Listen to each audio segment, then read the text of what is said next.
pemberhentian tidak dengan hormat atau PTDH sebagai anggota Polri. Jakarta, awal September 2025. Mabes Polri resmi menjatuhkan sanksi tegas kepada Kompol Kosmas Kagai, perwira yang saat itu menjabat sebagai Komandan Batalion Resimen 4 Korps Brimob.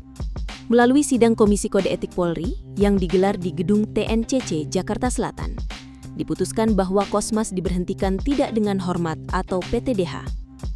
Keputusan ini diambil menyusul insiden fatal yang terjadi pada 28 Agustus 2025, ketika sebuah kendaraan taktis Brimob melindas seorang pengendara hingga menimbulkan korban jiwa. Peristiwa yang terekam dalam video dan viral di media sosial itu langsung menimbulkan gelombang protes luas dan menuntut pertanggungjawaban institusi. Dalam persidangan etik, Kompol Kosmas mengakui bahwa dirinya baru mengetahui kejadian tersebut setelah rekaman beredar di media sosial. Ia menyebut insiden itu terjadi di luar dugaan, tanpa perintah atau niatan untuk mencelakai siapapun. Meski demikian, Dewan Sidang menilai tanggung jawab sebagai komandan melekat penuh pada dirinya. Atas dasar itulah Polri menjatuhkan sanksi berat berupa pemberhentian tidak dengan hormat. Selain itu, Kosmas juga dijatuhi sanksi penempatan khusus selama 6 hari, terhitung sejak 29 Agustus hingga 3 September, sebagai bentuk hukuman administratif. Tidak hanya Kompol Kosmas, sidang etik juga menyarat 6 anggota Brimob lainnya. Bribka Rohmat, yang diketahui sebagai sopir kendaraan taktis, turut dinyatakan melakukan pelanggaran berat dan menghadapi ancaman pemecatan. Sementara 5 anggota lain, masing-masing Aibda M. Rohyani, Bribtu Danang, Bribtu Mardin, serta 2 braka bernama Jana Edi dan Johannes David, dinilai melakukan pelanggaran kategori sedang. Dengan demikian, seluruh jajaran yang terlibat langsung dalam peristiwa malam itu diproses secara berjenjang, sesuai tingkat tanggung jawabnya. Polri menegaskan bahwa langkah tegas ini diambil sebagai bentuk komitmen menjaga profesionalisme dan integritas institusi. Dalam keterangannya, pejabat yang membacakan putusan menekankan bahwa perwira tinggi hingga anggota di lapangan harus memahami konsekuensi dari setiap tindakan, terlebih ketika bertugas dalam situasi pengendalian massa. Kejadian di Pejompongan dianggap sebagai pelajaran penting agar setiap pasukan Brimob bertindak lebih hati-hati, mengutamakan keselamatan publik, dan tidak lagi menimbulkan korban sia-sia. Meski sudah diberhentikan, Kompol Kosmas tetap menyampaikan permintaan maaf secara terbuka.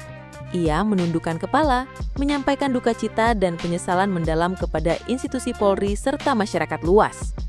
Ucapan itu juga ditujukan kepada rekan-rekan satuan yang harus ikut terseret dalam kasus ini. Namun demikian, publik menilai langkah pemecatan ini adalah konsekuensi wajar dari seorang komandan yang gagal mengendalikan situasi di bawah tanggung jawabnya. Kasus ini sekaligus menjadi ujian besar bagi institusi Polri, khususnya Korps Brimob. Sebagai satuan elit yang kerap diturunkan dalam pengamanan massa, Brimob dituntut untuk menjalankan tugas dengan disiplin tinggi dan tetap humanis. Peristiwa di Pejompongan menunjukkan bahwa kesalahan prosedur, sekecil apapun, bisa berakibat fatal dan mencoreng nama baik institusi. Karena itu, para pengamat kepolisian menilai keputusan pemberhentian tidak dengan hormat terhadap Kompol Kosmas merupakan sinyal kuat bahwa Polri berusaha memperbaiki diri dan menjawab kritik publik. Kedepan, masyarakat menunggu apakah proses etik ini akan diikuti oleh proses pidana. Sebab, pemecatan internal saja dinilai belum cukup untuk memberikan keadilan penuh. Namun, setidaknya, langkah cepat Polri dalam menjatuhkan sanksi etika menunjukkan adanya keseriusan dalam respons tuntutan masyarakat. Kasus ini juga diharapkan menjadi momentum bagi seluruh anggota kepolisian untuk lebih berhati-hati, lebih disiplin, dan lebih menghargai keselamatan warga dalam setiap operasi pengamanan. Dengan demikian, kisah pemecatan Kompol Kosmas bukan sekedar hukuman bagi satu orang perwira, melainkan juga pesan keras bagi seluruh jajaran kepolisian. Pesan bahwa kesalahan fatal di lapangan tidak bisa ditolerir dan bahwa institusi Polri harus berdiri tegak menjaga kepercayaan publik.